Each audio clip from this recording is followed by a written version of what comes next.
Sino si Jong Madaliday, Grand Champion ng The Clash 2025.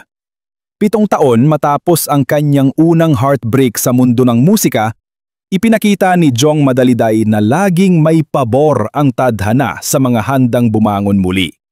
Mula sa mga hamon at pagkatalo, ngayon ay nakamit niya ang pinapangarap na tagumpay bilang Grand Winner ng The Clash 2025.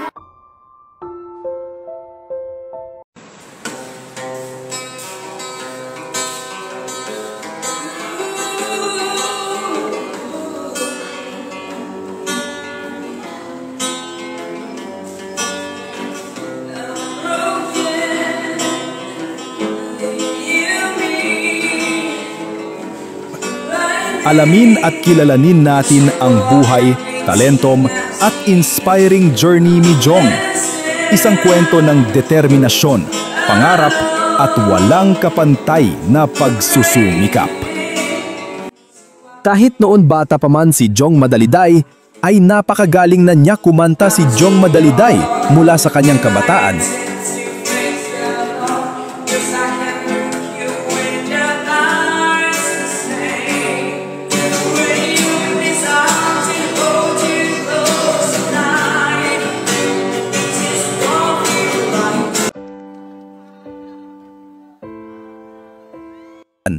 Ay puno ng pangarap at pagsisikap.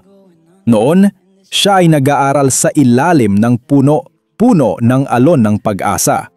Ngayon, nakamit niya ang kanyang mga layunin, nagiging inspirasyon sa marami.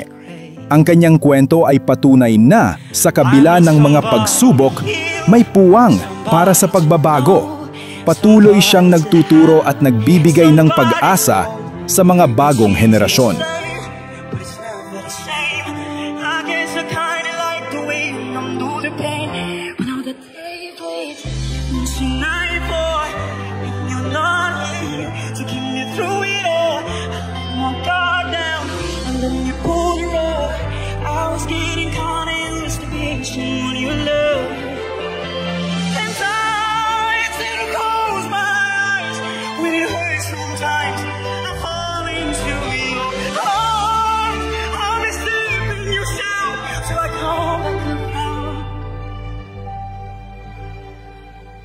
But now the day bleeds into nightfall, and you're not here to get me through it all.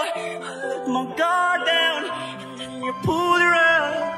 I was getting kinda used to be someone you love.